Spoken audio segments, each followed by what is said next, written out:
Today on the Dawn, I'll be repairing an older variant of a 12-watt Lightspace show laser. So let's take a look and see what it needs.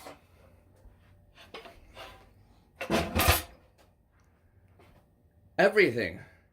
It needs everything. So what do we have? Here's the front panel. Has the output window. That looks like it's actually in pretty good condition. I don't see any scratches, so that should clean up pretty well. Got a laser head here. Oh, that's grody. This looks like the red. Go ahead and give that a good scrub down too. Top panel. So we got the blue and the green laser heads. Galvo driver. What are you?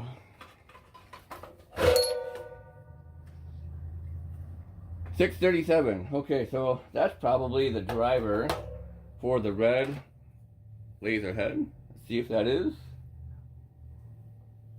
Yep, that looks to be the case. Oh, there's some damage on there. You can see right there in the corner. Looks like a capacitor got knocked off, but that's not too big of an issue. Hopefully, we'll get that repaired too.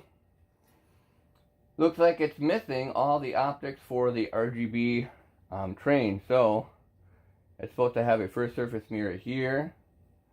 And the mixing dichroic filters for joining the green and the red together into a white beam. No galvos so far. Oh, speaking of galvos, another galvo amplifier. Don't need that.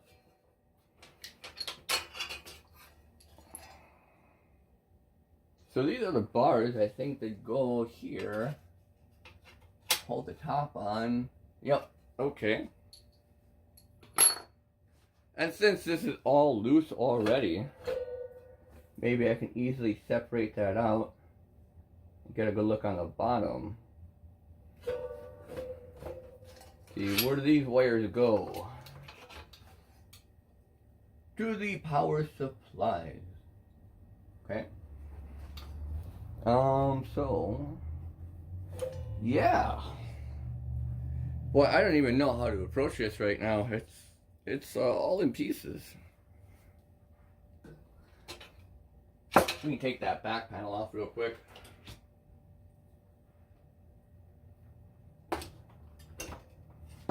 Not like there's much holding it on anyway.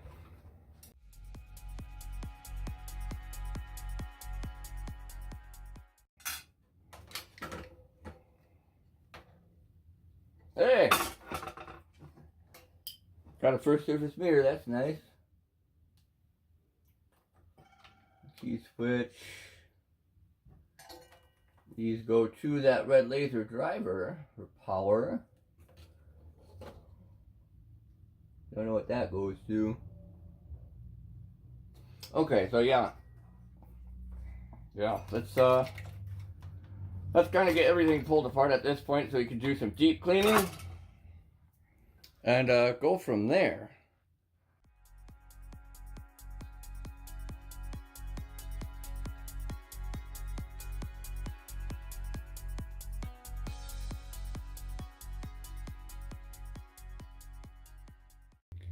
It somehow looks better already. So at this point, I've got access to everything inside of the laser. We got the power supplies. So these are 24-volt power supplies for the laser heads and all the other electronics inside, like the fans and stuff like that. And here is going to be the split rail power supply that does the positive and negative 24 volts for the galvos. So if you look here, you got the red, yellow, and black wires. Most of the time it's yellow for common, black for the negative rail, and then red for the positive rail. Two laser drivers right here. So this one is the one for the blue. Got that input wire right here, the power for running that from the power supplies, so on and so forth. But we're going to give that a good clean. We're going to give this section a good clean, and then go through, clean out the fins of the heat sink here, and then work on the top side But before I can get inside of the laser heads and everything else like that, I really have to give everything a thorough wash. That way I don't contaminate the optics any further with the dust that is here. So, little by little, it's going to get cleaner and cleaner.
Alright, that's rough cleaning pretty much done.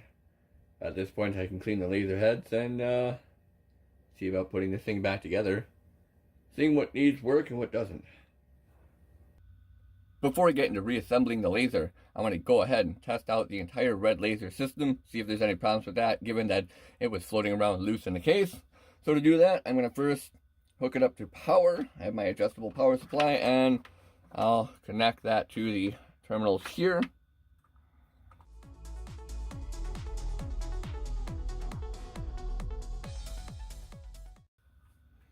Okay, so I'm going to bring up the voltage slowly.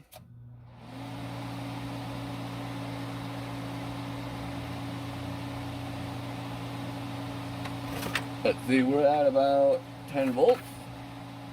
Not drawing any current. I don't have the laser head connected to the driver right now. I just want to make sure that there's no shorts in the driver. First thing I'm going to do is I'm going to test to see if there's the 5-volt output from the regulator here in the corner. And what that does is it drives the operational amplifier. So there's that. There's my meter. Do we have our 5-volt output? Yes, we do. Okay. Well, what's the voltage I have running to the driver? It's about 10. Let's bring it up to the full voltage real quick.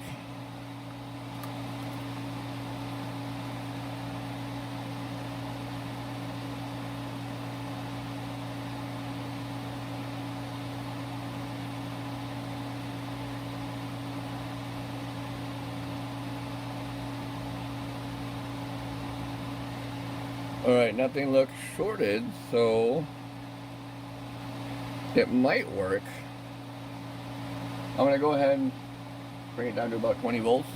Turn off the power supply. Now, when you're working with a laser driver and you've had it disconnected from the laser head, you want to make sure that there's no power in the laser driver before connecting it to the laser head again, just as a precaution. So I'm going to go ahead and just kind of short out the capacitors here. That way we don't have an accidental injection of voltage. Alright, that should be good. Go ahead and connect the laser head.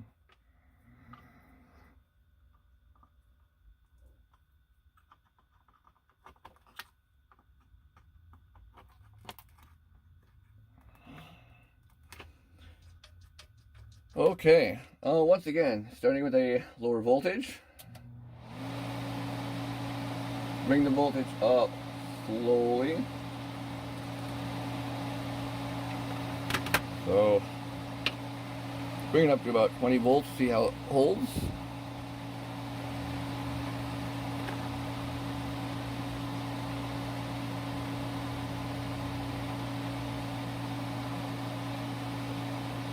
Now it doesn't seem to be drawing any current, which is suspicious because these laser heads do have TECs inside of them, and if the laser head is warm, those should be turning on, but it's a fairly cool day in my shop, so maybe it's just not turning on the TECs. Okay, now the last thing I'm going to do real quick is test modulation.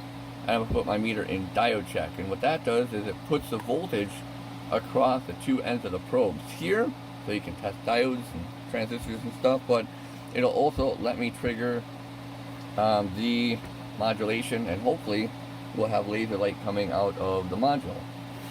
Right here, that's where it is. Okay, so let's go ahead and do that, see if we get laser light.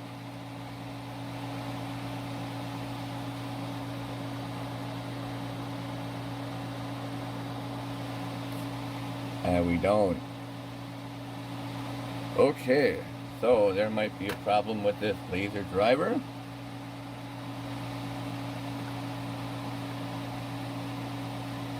Oh yeah, so that LED and that LED is not lighting up at all. So we might have a problem with one of those operational amplifiers. And sadly they're sanded, so I don't know what exactly chip they are, but most operational amplifiers are pretty generic. So we'll throw in something like an LM358 if we need to, but let's go ahead and figure out maybe what the problem is. So turn off the power supply.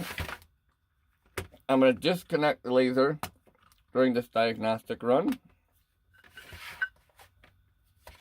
and set the power supply to about 10 volts, because all I need is enough voltage at this point to see if all the chips are getting their appropriate 5 volts.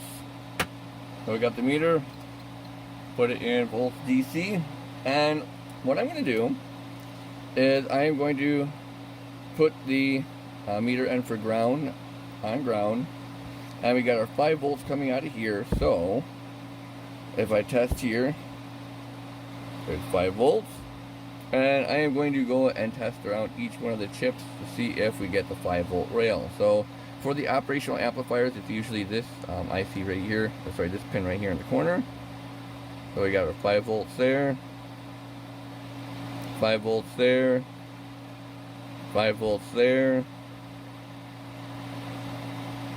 5 volts there, nothing.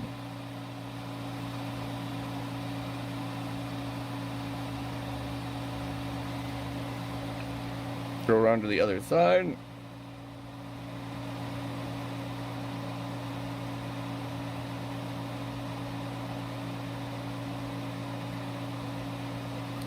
Well, it looks like that chip right there is not getting any power, so I'm going to go ahead and look over the resistors in this area and see if I can figure out why that might be. Alright, I spent about an hour tracing out the red laser driver, and here's what I found so far. So these laser drivers have two sections, one for running the TECs and then one for running the laser diodes inside of the module. These 4 MOSFETs right here, those are the ones that do the constant current regulation for the TEC, and that's working. So these 4 get warm. The TECs don't take that much current, a lot of voltage, but they're operational. And then we have these 6 MOSFETs right here, and these do the constant current regulation for the banks of lasers inside of the laser head, and only 4 of the 6 are used.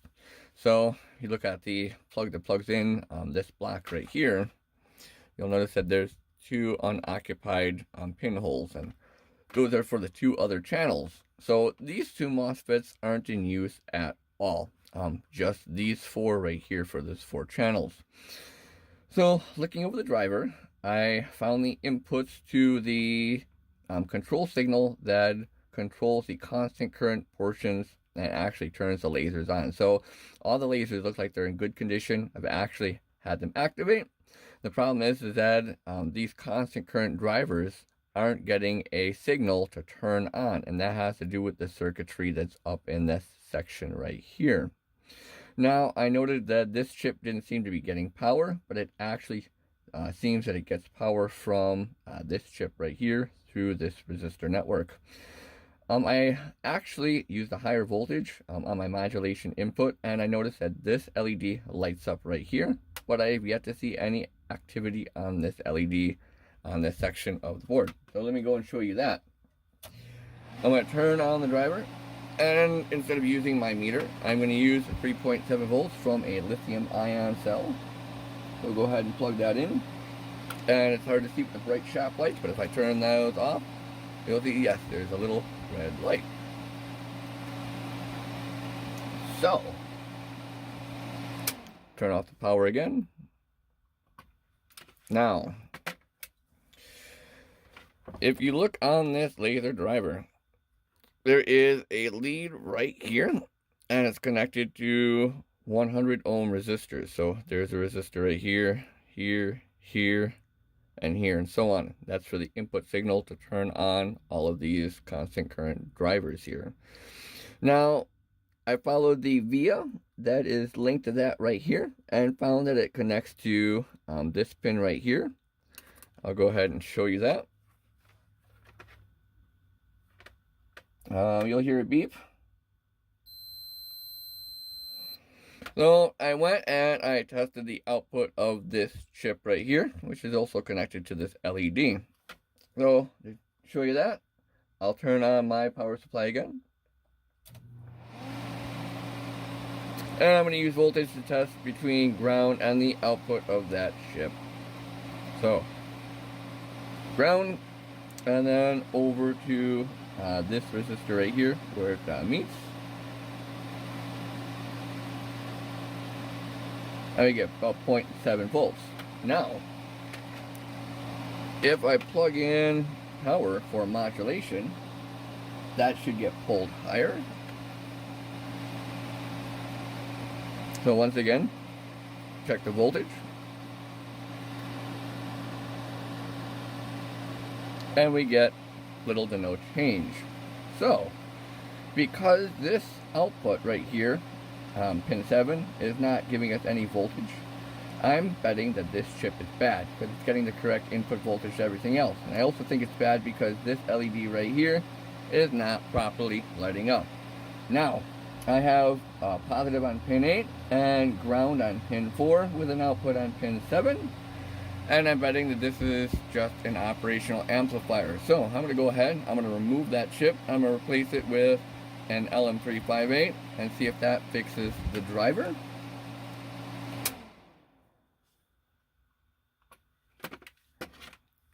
Also, just a note, if you're doing any work on electronics like that, it's always best to completely disconnect your power supply before soldering if you have something like a grounded soldering iron.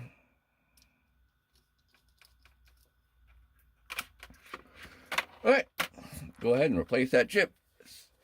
See if an LM358 works in place of it. Okay. Flux.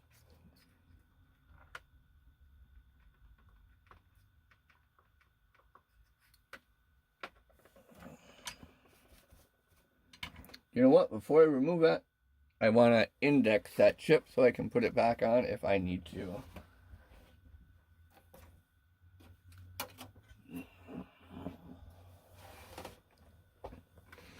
To do that, I am just going to put a little scratch mark on what I think is pin 1.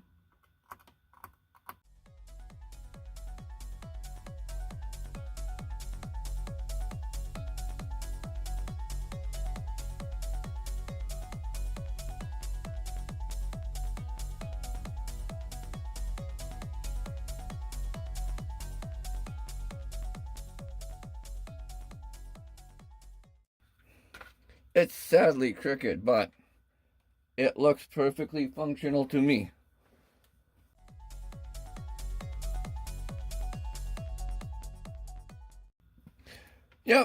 it looks okay for testing.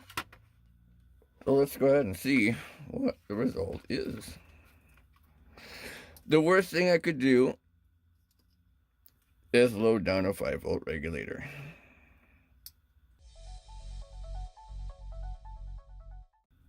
Power.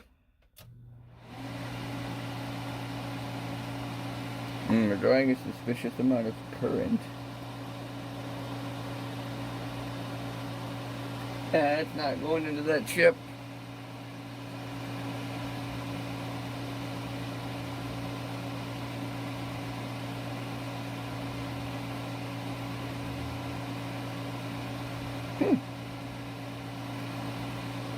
Well, let's give modulation a whack and see what it does. Maybe it's just the TEC kicking on.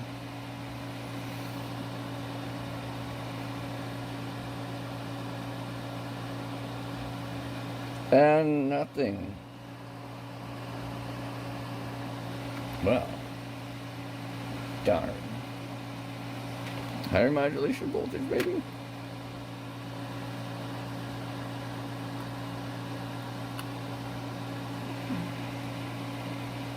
No.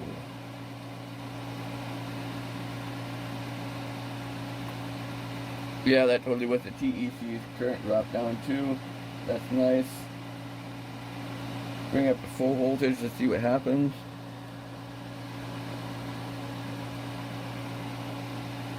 Still nothing. Alright, well, I'm going to put the original chip back in and continue trying to figure out what the problem is. So I went ahead and reinstalled the original chip back on the driver board, and there was no change, but that's to be expected. However, I did some more probing, and I found something interesting out. So these little transistors right here, I was under the assumption that because they're connected to the negative side of the power supply, they needed a positive signal to turn on and operate the circuit. However, that is not the case. It actually needs a pull down to activate the circuit correctly. So let me go ahead and show you what I mean. So I'll turn on the power supply, and what I'm going to do is I'm going to use this wire to jump between the negative on the modulation input, and I'll go ahead and just touch the resistor right here, and look at that, laser output. So I need to figure out how to get this chip and the circuit in here to actually provide a pull down instead of that 0.7, 0.8 volts that we're getting right now. So that's really interesting. It's throwing me through a loop right now, I'll tell you that. So, back at it. While my brain ponders the possible issues with the red laser driver, I'm going to go ahead and reclaim some workspace and throw this back together. But I'm also going to go off on a little rant here. So, we saw how the red laser driver had all the numbers removed off the chips and stuff like that, which makes servicing these units really annoying. Well, due to a misalignment of the markings removal machine, I was able to read some of the numbers off this laser driver right here. And yeah, for the most part, it's just all LM358 dual op amps. And they use the 8606 for the op amps that do the constant current portion for the laser diodes themselves. So, pretty easy to find chips, as long as you know what they are. But it's pretty much just all operational amplifiers in these things. There's nothing special. And on that note, let's face it. Okay, so companies like, can we please just keep one industry free of this kind of crap? Like, let me be honest with you. The constant current drivers for the lasers, they're not difficult. Okay, so we have all these different constant current drivers in here. So 5 of them, each one of them with their own op amp. These right here are N-channel MOSFETs.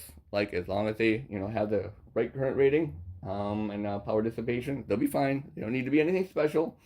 But yeah, like, if you know what you're looking at, you already know. Like, I could use any dual op amp pretty much and it would work just fine. You're not hiding anything special. You're not hiding secret sauce. We're technicians, we know. And the second thing is if you're worried about another company trying to steal your design, like, why? Like, we've been making constant current circuits for a while. This information is easy to find. Stop playing these games with clients and customers. Just, please, let's have repairable equipment in at least one industry. Like, people fall in love with lasers. They see the light, they get hooked. They get connected to their equipment. Let them service it. With that said, let's service some equipment.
And now we have a little bit more room to breathe.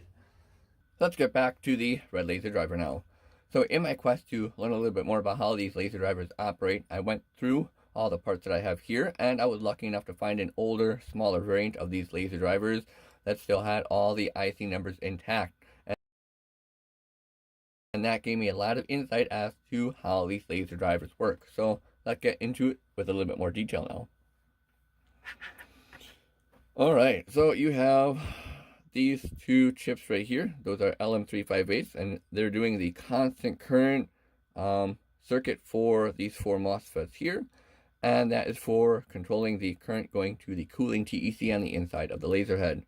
We got this LM358 right here, and that does the temperature control that is tuned by this potentiometer for the temperature set point of the TEC. Now if we move over here, we have these three chips, and those three chips are 80, 86, 06, and each one of those chips controls 2 channels, so 6 channels in total, and that's these MOSFETs right here. So this is a 6-channel constant current laser driver. That's why we got these 6 potentiometers right here, along with the current shunt resistors. We get up into this section right here, the LM358s, and then the modulation section gets a little strange. Before I go into the modulation section, I'm going to show you a problem with the type of constant current drivers similar to this that I've discovered just in making my own constant current drivers. So, I'm going to show you this, and I have this connected to a red LED. I'm going to hook this up to my power supply and turn it on.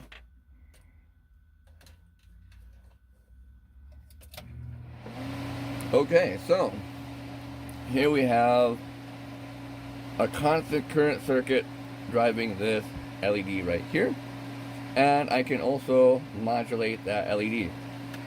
So I'm going to remove this jumper here, and that'll turn off the LED. And just like on the laser driver, I'm going to use diode check, and I'm going to feed a small voltage into my modulation input, which is right here. And this is about 2 volts. And sure enough, we see that the LED does light up just a little bit. However, there is a problem with these constant current drivers. To show you that, I'm going to go ahead, I'm going to throw the jumper back onto my circuit, and I am going to turn down the constant current adjustment potentiometer, and that's this right here. So go and do that, And I'm going to turn it down all the way.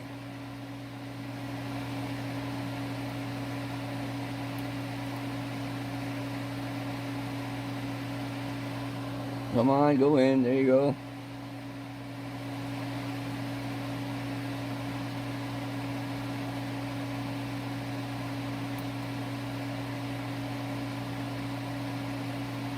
Alright, that's as low as it can go. Now, the issue is, this is not 100% off, which is a problem. Go ahead and turn off the driver. So, what it looks like they did here to solve that is they have a bit of an nibber network on the modulation. So, the two chips we have up here, this one is supposed to be an LM393, which is a dual channel comparator. So it's not like the LM358 that's an operational amplifier. Instead, this has a pull down signal when active. So remember when I said that we needed a ground on here from that chip? Well, the LM358 is not going to do that. So instead, I went and found a replacement LM393 and I have that installed. I haven't tested it, but that chip seems to be the problem because we're not getting a pull down. So what they do is they disable the constant current drivers until there is a voltage coming into the modulation, at which point the comparator turns on and enables the laser at that very low output, which is around threshold, and from there it just gets brighter and brighter and brighter as the constant current circuits are told to adjust upwards. And they use that to inhibit that low always on problem, whereas me, I used an opto isolator, so a little bit of a different approach there. Now this chip right here seems to be a 2.5 volt shunt, and I can't see any connection to positive as I measured before earlier. Well, that makes perfect sense in this configuration. So what they're doing, I believe, is they're using that to limit the voltage that comes in from the modulation, which is 5 volts.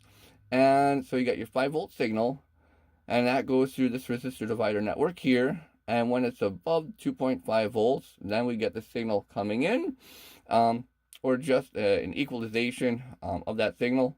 It could also be used for, say, ESD protection, so it never goes above that 2.5 volts. So between here, that's all we get. 5 volts clamped down to 2.5 volts, and also the activation of the LM393 to tell the constant current circuit to turn on. So we know that voltage is getting past this chip because the LED here lights up, and we're not getting an output here. So as I said, I replaced this LM393, and that could give us the pull down signal that we need to activate the constant current portion of the laser driver. So let's go ahead and see if that's the case.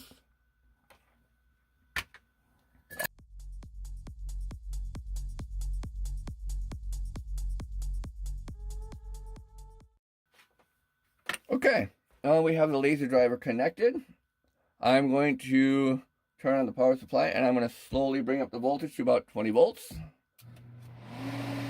And we should be drawing some current if the TEC activates. Got red light on the driver, that's good. Okay, let's go find something to shoot the laser at safely. That'll do.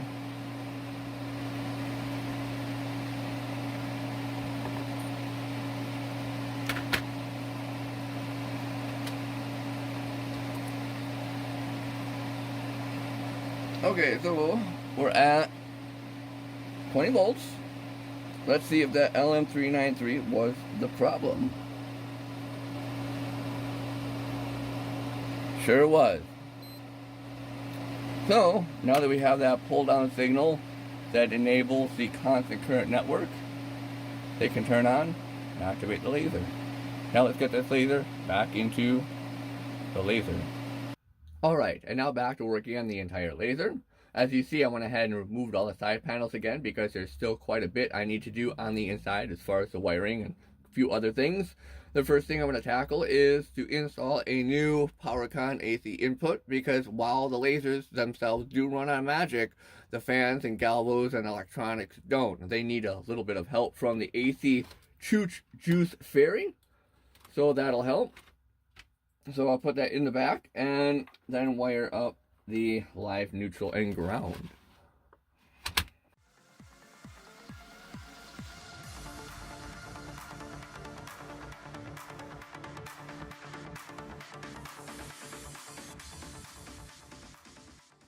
Alright, let's check over the connections.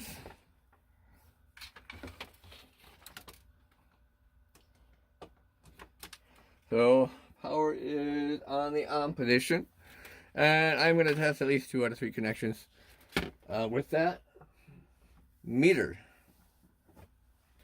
So I'm going to use diode check and test between the power supply input terminals and the wire. So go ahead and test live.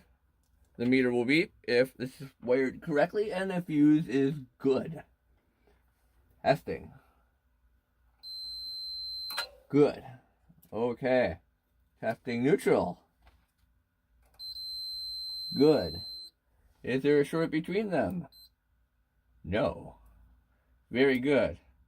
And I'm sure ground is fine. Go ahead and see if we can check that on this wire. I think there's a little bit of metal there. Now, you know. There it is. Very good. Come on, I need something groundy.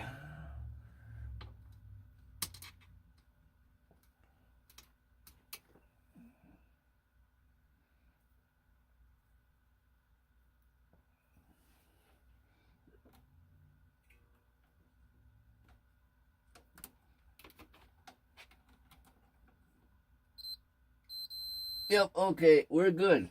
So this thing, yeah, this thing should be good to plug in now. We're not going to do that quite yet. Alright, next thing to handle is looking over everything here.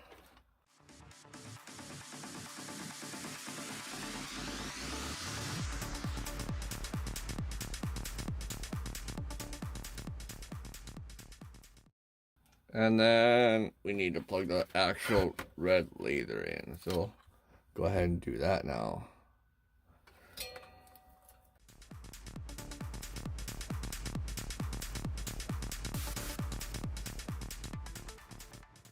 Okay. Oh, what I'm going to do now is I'm going to heat shrink those connections and we're going to put power into it. Worst thing we can do is blow a breaker.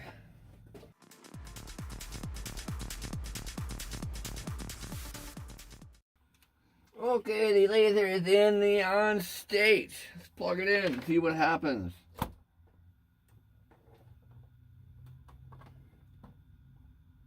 And we've got lights. Very good. Lights on all the drivers. Lights on the back. Nice. Okay. And we got something on the back display. Very good. Okay, now we'll do work on the galvos and optics and so on and so forth. Alright, at this point, I think I'm ready to start installing the galvos and finishing up with the optical work. I also went ahead and installed brand new fans in this unit. So, after years of use, the old fans, they have a little chip inside that likes to blow up, and the connections from the wires that go to the circuit board, they like to get corroded because of fog juice and everything else that gets sucked inside. So, that'll keep the laser running nice and cool for years to come. So at this point, I want to give the lasers inside of the unit a test, make sure they all work, and we're ready to move on to the next step. So I've got the laser connected to Pangolin Quick Show through the ILDA port here, and I'm just going to put on a pattern that's white and see if all the colors come on. So let's go ahead and do that. Bring up the brightness on that slowly. Oh, that's not good. Got red and green. It's supposed to be a third primary color in there, isn't there? Hey, where'd you go?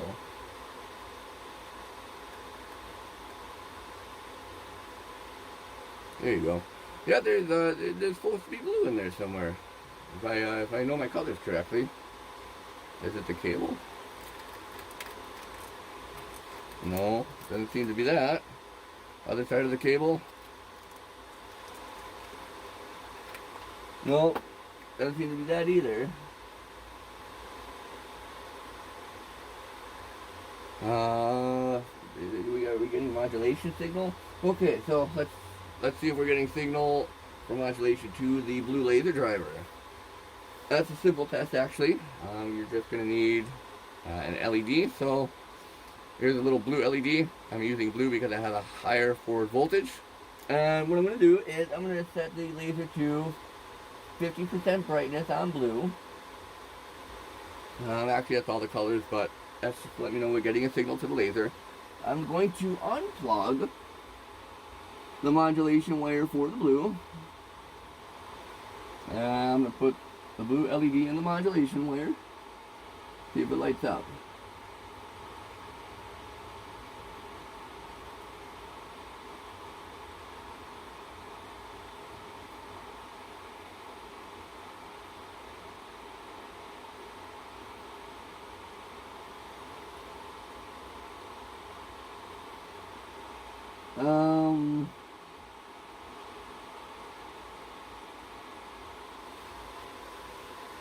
Let's see.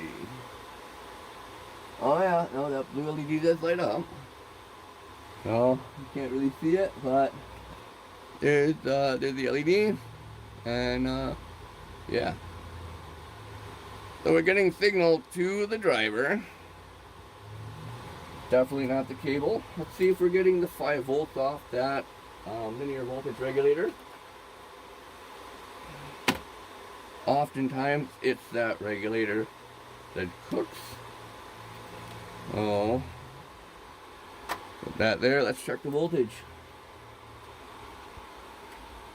And I'm going to be in my own way. That's okay.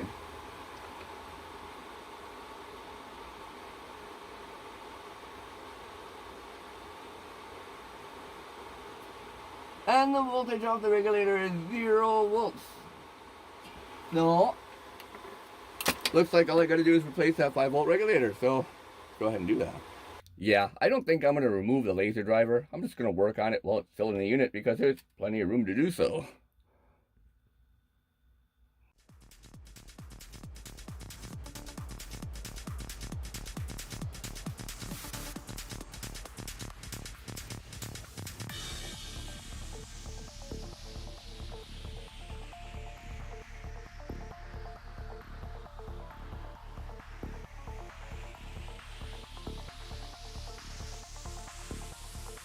Alright, I'm gonna let that dry a little bit.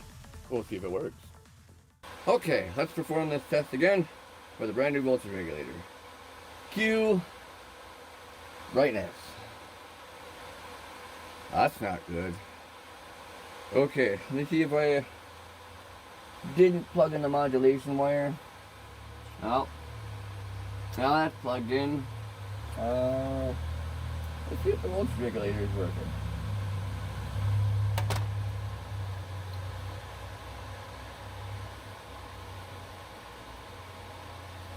Output.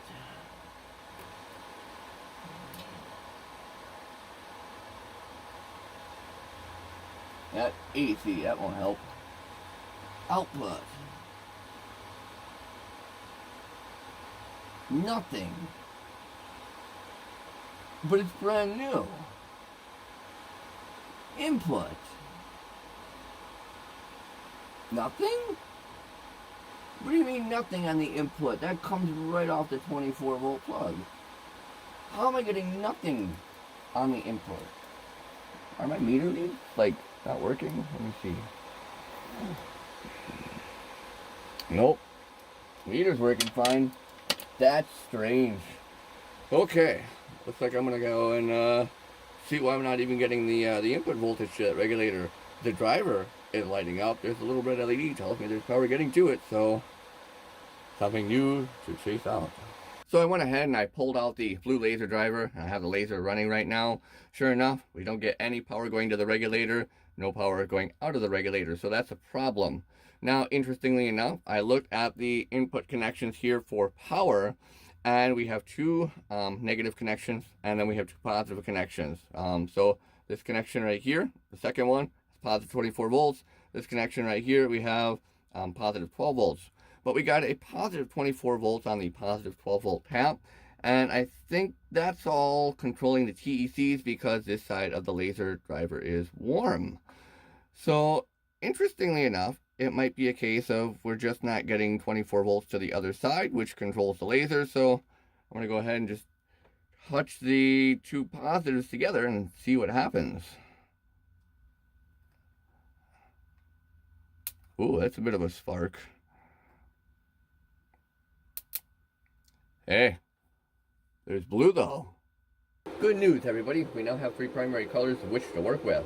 Yeah, so I went through the wiring harness, and sure enough, there was another positive wire that was floating around in there, and once that was properly fixed, everything worked fine. So the next step is to lay in the optics for doing the RGB color mixing, and that will be a first surface mirror and then the dichroic filters for mixing the green and the red. I've already got those optics prepared and the scanner block roughly put in just to know where my rough positioning point is here, and this is all the near field alignment for that. So first optic to set in will be the first surface mirror.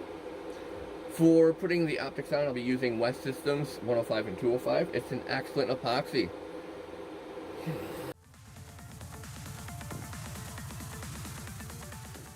When placing your optics, also make sure that you have the active reflective side hitting the laser. What I mean by that is, if you take a look at the dichroic filters, they have one side that is reflective, and then the other side goes through the glass. You want to make sure that all the beams are hitting the first surface reflective side of each one of the optics.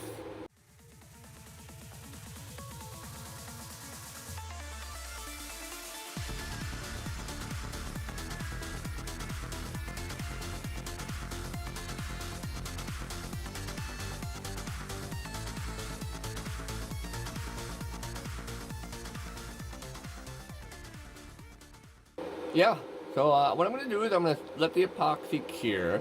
I'm going to watch, see if the beams walk as it's curing, and do my laser runtime test during that whole process. And the last thing that needs to be installed is the two galvos. At this point, the epoxy is mostly done curing, so I'm going to get a jump on installing the galvos. First thing I need to do is change the connector type coming up from the power supply going to the galvo amplifiers. So I got this 4-pin connector here.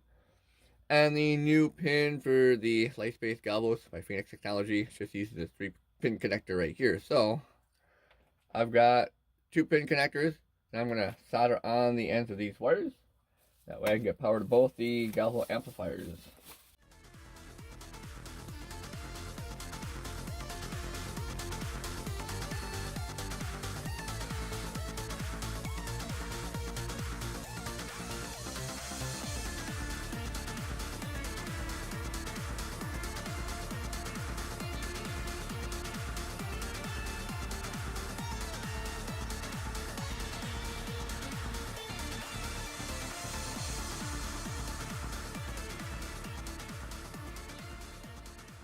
Very good.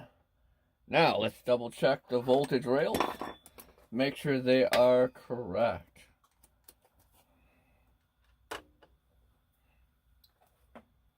You get a positive 24 volts and negative 24 volts.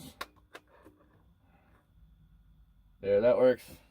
LCD screen is optics, right? On.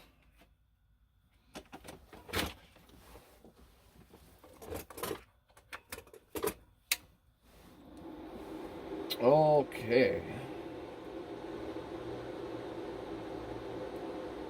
Let's do positive 24 volts. Perfect. Negative 24 volts. Perfect. And between the two of those, to get 48 volts.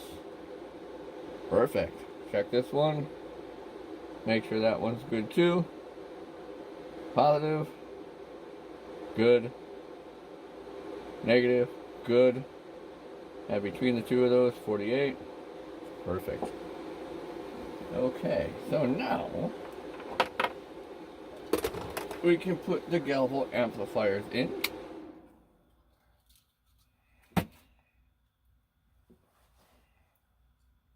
You make sure.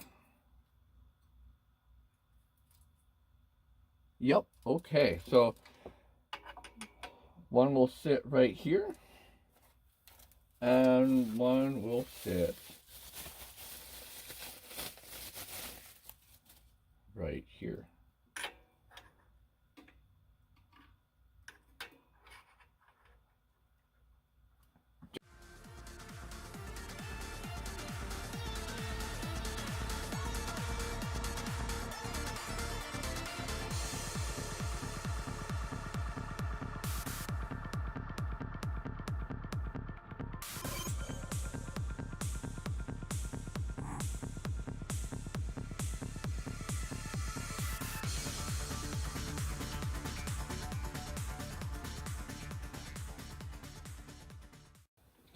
Now, always note that when you're putting galvos in, you want the reflective mirror side, so where it's going to reflect the lasers out. Some of them have mirrored sides on the other side, but it's that first surface side, once again, that's your active optical coating. See if there's no collision. No collision, excellent.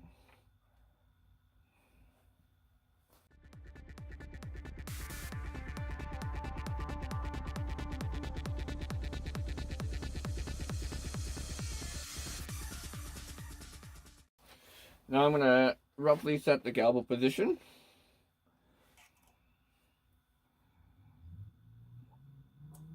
And it's going to be at a roughly 45-degree angle.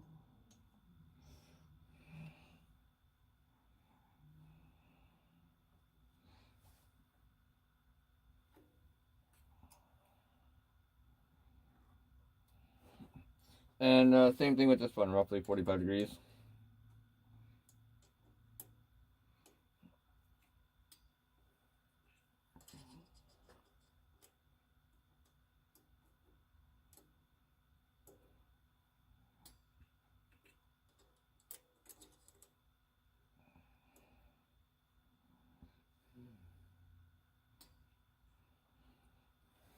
And last, the signal wires. So we have two connections for each galvo, and that is the safety wire and signal wire, the safety feedback. Oh, these go up to, unfortunately, the Y. Reach for the skies.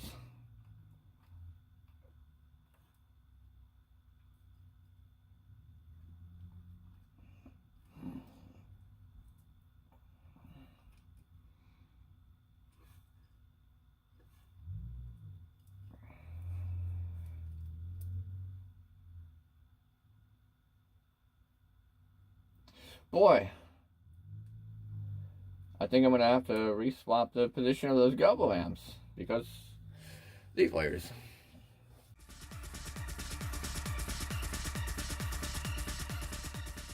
Okay, cool. Let's turn on the laser and see if this galvo is home properly. Okay, well, this one's wobbling weird. And this one's doing nothing. Never seen that before.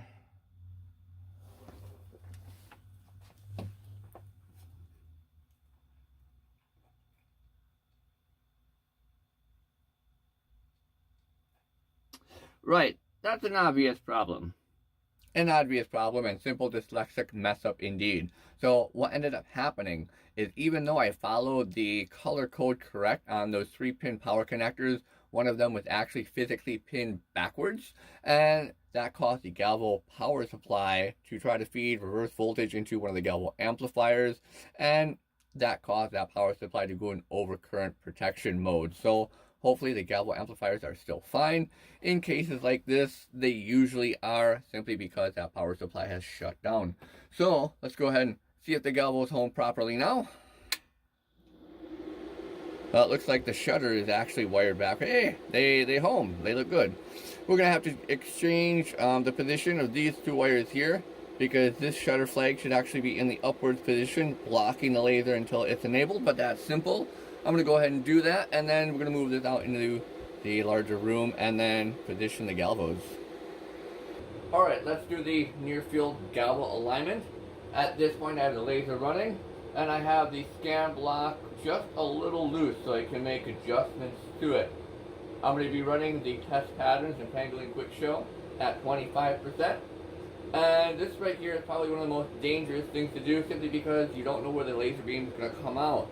But keep in mind that anytime you're behind the laser, it's pretty much safe. So, for example, if the X galvo is out of alignment and overscans this way, you're not going to get hit. Alright, brightness 20%, show it now. Okay, we've got quite a bit of overscan.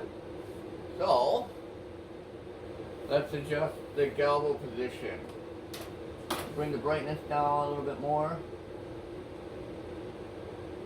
There you go, 10%. Still spicy.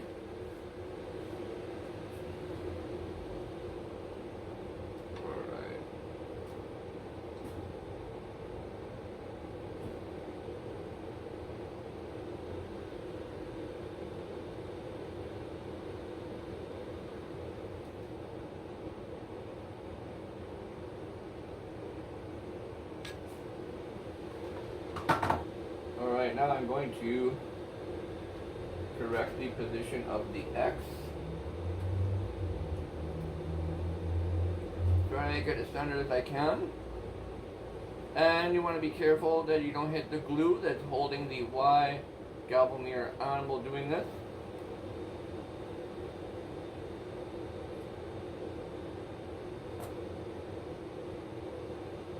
Okay, that looks pretty good. Got a little bit of overscan still. Let's see on what side of the mirror. A little bit on the front. We'll see how it looks after I adjust the position of the Y galvo. So on the other side of the room, I have a little piece of tape that is at 38 inches, which is the same height as the Y galvo mirror in scanner block. So I'm going to adjust the height of the Y mirror over here, so it matches the height of the tape in the center of the test pattern. Once again, with all my adjustments, I want to make sure that the Y mirror is not being scanned on by the X mirror where the glue is.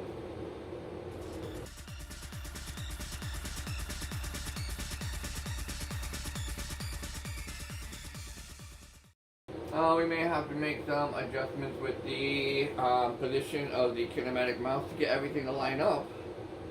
But yeah, it looks good. We have a test pattern. Go ahead, swing that around.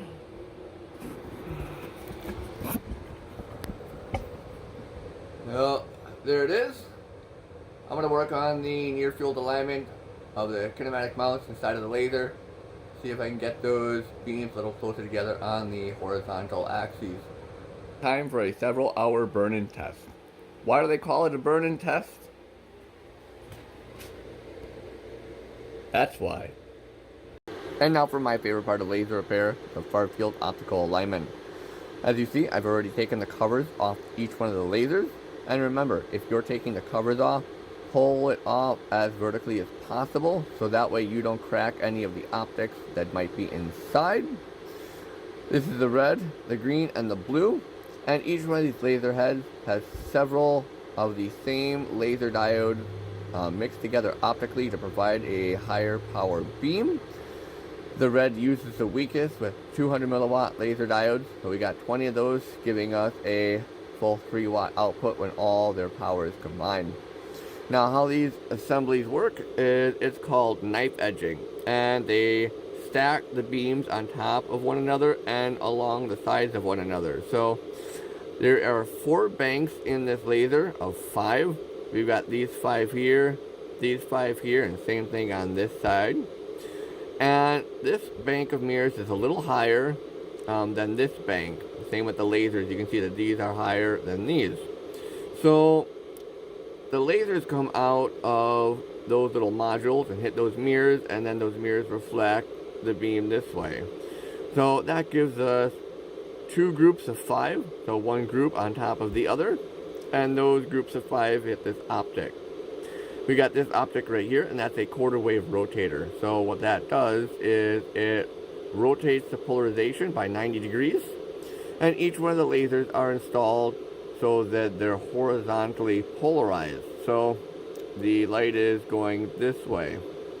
Now when it goes through this wave rotator, then it becomes vertically polarized and can reflect off this beam splitter plate. So that light gets reflected. Now, these lasers do not go through one of those quarter wave rotator plates, but instead remain horizontally polarized and are allowed to pass through this optic. So we have this set of 10 and this set of 10 that are joined up to give us the same set of 5 and 5. So those beams perfectly overlap one another because of this polarization optic. Very similar thing is seen here. We have these 2 green laser diodes and these 2 green laser diodes on the quarter wave rotating plate, and then they're mixed with this beam splitter plate here.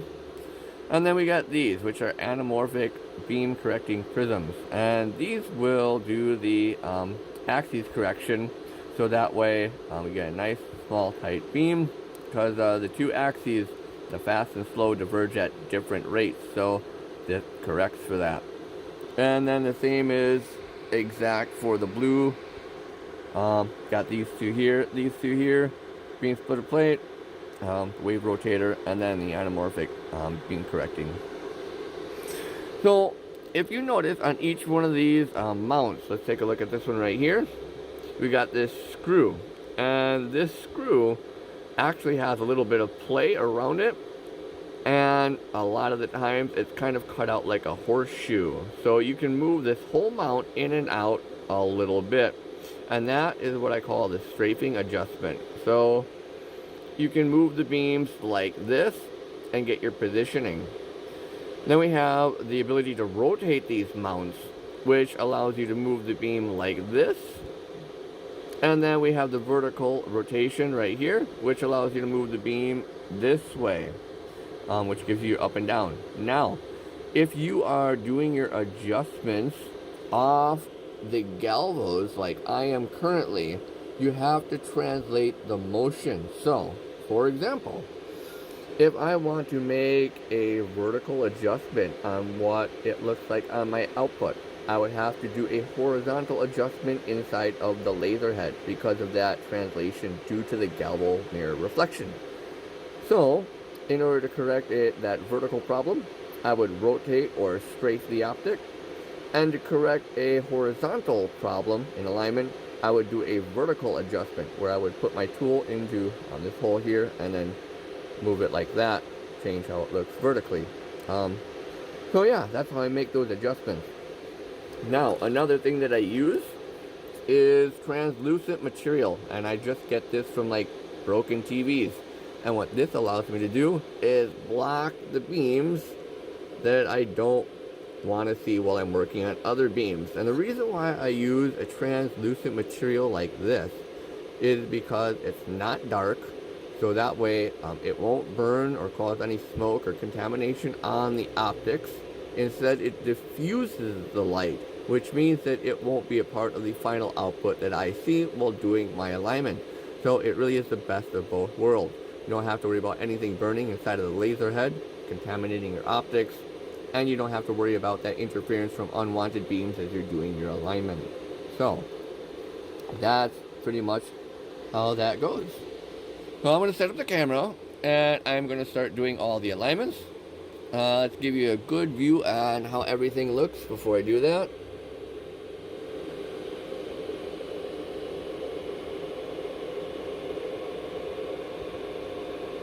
And these things are really built wonderfully.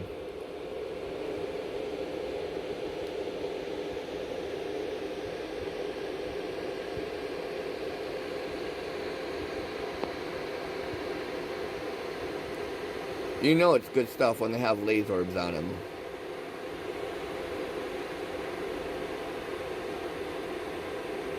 Alright, let's get to doing that alignment. So here's my general setup for doing the far field alignment. I have the laser here, and that's going to reflect the beam out this way and hit a first surface mirror that's about 3.5 or 4 meters away, and that beam will get reflected back onto this white matte surface here. I don't want it glossy, have that harsh reflection in my face. The other thing about my setup is I can't physically see the mirror over there with my eyes, which means that that reflection can't get back into my eyes. So it makes this process relatively safe. I have Pangolin Quick Show feeding my signal in, and I'm going to start with the red and work my way to the blue. Concerning the tools that I'm using, I actually make these out of the CD-ROM hardened steel sled rods. That's a great material. So those are all made by me. Let's go ahead and turn on the laser. Alright, I'm going to start with a lower brightness. I'm going to put it on red. Turn it on. And here's our output here. So, I am going to use these translucent pieces of plastic to block off certain beams, and I'll be able to see what my grouping should be. So let's start off on this side first. And you can see that that's a big difference. So this side looks pretty okay. Let's block off this side alone. And this side looks like it needs some work. So let's go ahead and pay attention to this side first. I'm going to do those 3 adjustments that I talked about earlier. So I'm going to completely block off this side. Get a smaller piece. Just like that. And then what I can do is I can use this larger piece to block off the majority of the beams and start my adjustments one by one as I go down the line.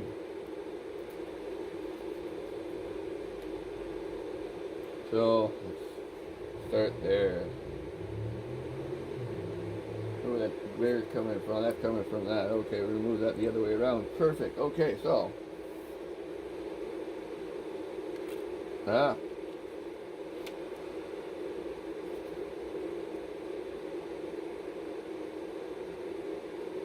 alright, let's see which one needs work, which is going to be that lower one right here. See if we can find it. Sounds good. Good. Good. That could be brought up a little bit more. That's our trouble one. And because it's a vertical problem, you have to do a horizontal adjustment.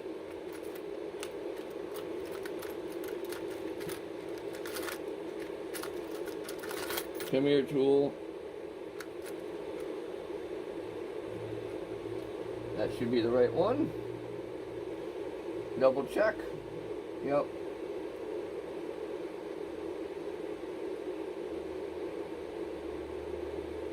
And walk that beam back up. Looks like we're gonna have to loosen that. Sometimes you have to loosen the screw.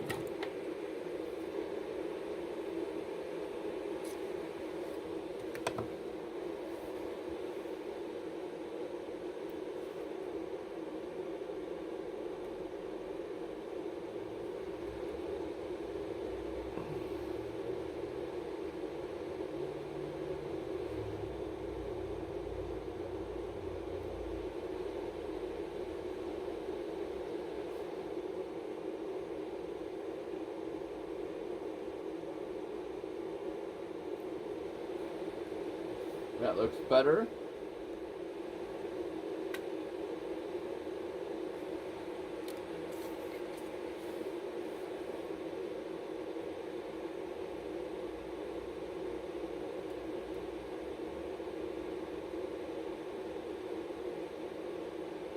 Okay, it looks like the last 2 are pretty bad still, so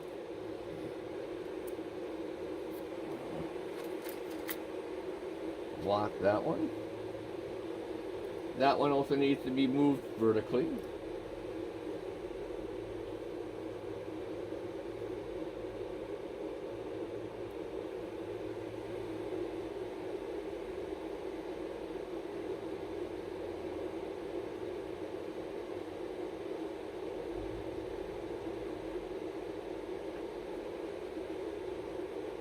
And that one needs to come up.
Alright, now off to the other side, which looks pretty good. Let's compare the two sides and this beam splitting plate now.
That looks relatively good. Alright, this laser is officially done and dusted. And let me tell you, it's nice to see this unit come back to life. Not only did it end up looking really good once cleaned up, but it practically works like new. Now I'm going to turn off the lights so we can watch some of the laser beams.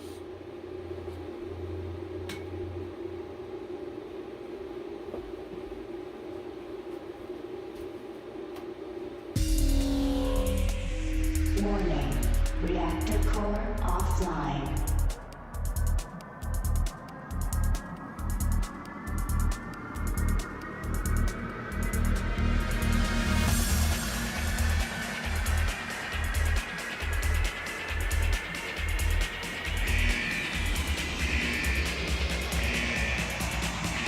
Warning, reactor core is at critical.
Okay, let's see what's next.